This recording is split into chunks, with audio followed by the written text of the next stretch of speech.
Voilà, j'avais envie de faire cette vidéo au sujet de la délivrance parce que j'entends des choses incroyables qui viennent de la part de personnes qui sont là pour enseigner le peuple de Dieu et au lieu de prier pour la délivrance des personnes, ces personnes au contraire les condamnent en disant que le peuple de Dieu n'a pas besoin de délivrance et que le péché des pères a été aboli depuis Jésus-Christ à la croix. Alors, si ça a été aboli, c'est-à-dire qu'on n'a plus non plus le péché d'Adam et Ève.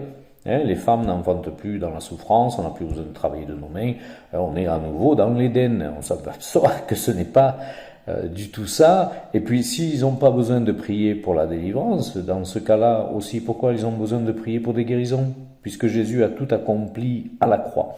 Alors, je vais prendre un verset, vous le lirez tous. C'est de Jérémie 31, 29 à 37. Alors pour ne pas tout relire, je vais simplement vous donner quelques versets, puis vous chercherez un peu. Voilà. Donc souvent ces gens-là ne sont pas mauvais en soi, mais c'est qu'ils manquent de connaissances bibliques et qui n'ont qu'une lecture de la parole de Dieu superficielle. Ils ne rentrent pas dans l'hébreu, ils ne rentrent pas dans le grec, dans le Nouveau Testament. Et puis, bien sûr, ils sont voilés, ils ont l'intelligence voilée par le diable, puisqu'ils font leur œuvre. Puisqu'ils font l'œuvre du diable et non pas l'œuvre de Dieu. Alors, Jérémie 31, 29, 37. En ce jour-là, on ne dira plus, les pères ont mangé des raisins verts, et les dents des enfants ont été agacées. Donc une conséquence à ce que les pères ont fait et qui tombe sur les enfants.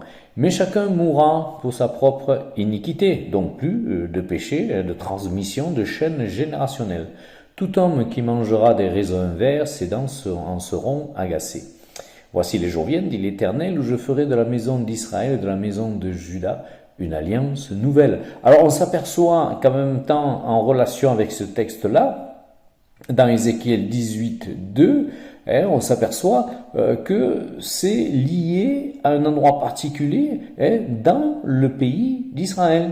Donc ça ne concerne pas la France, ça concerne le peuple élu avant la venue de Jésus-Christ. Ils n'ont pas encore la révélation de Jésus-Christ, et ça ne concerne pas l'Europe ou d'autres pays d'Amérique latine ou quoi que ce soit, ça concerne Israël. Et il précise que ça concerne aussi la maison d'Israël et la maison de Juda au verset 31. Et il est dit aussi dans ce verset 31, lorsque Dieu fera une alliance nouvelle avec son peuple. Cette alliance n'a pas été faite puisqu'ils n'ont pas accepté Jésus-Christ. Et que cette alliance sera inscrite dans leur cœur. Et verset 33, je mettrai ma loi au-dedans d'eux, je l'écrirai dans leur cœur. Cela ressemble vraiment à un baptême du Saint-Esprit, et ce n'est pas ce qui est encore là. Donc, il est dit aussi, verset 34, celui-ci n'enseignera plus son prochain, ni celui-là son frère, en disant « Connaissez l'Éternel, car tous me connaîtront ». Donc ça ressemble vraiment à un baptême du Saint-Esprit, à une révélation de Jésus-Christ pour ce peuple d'Israël. Ce n'est pas le cas. Donc ce verset concerne le peuple d'Israël et ne nous concerne pas à nous. Verset 36, « Si ces lois viennent à cesser devant moi, dit l'Éternel, la race d'Israël aussi, ça sera pour toujours d'être une nation devant moi. » Et donc ça prend tout son sens, la fidélité de Dieu pour Israël, qui n'ont pas été touchés encore par la grâce que nous autres, nous avons reçue. Donc, on s'aperçoit aussi dans Hébreux 12, 14, rechercher la paix avec tous et la sanctification. Donc nous n'avons pas encore toute la plénitude de la sanctification, et cela ne vient que par la délivrance.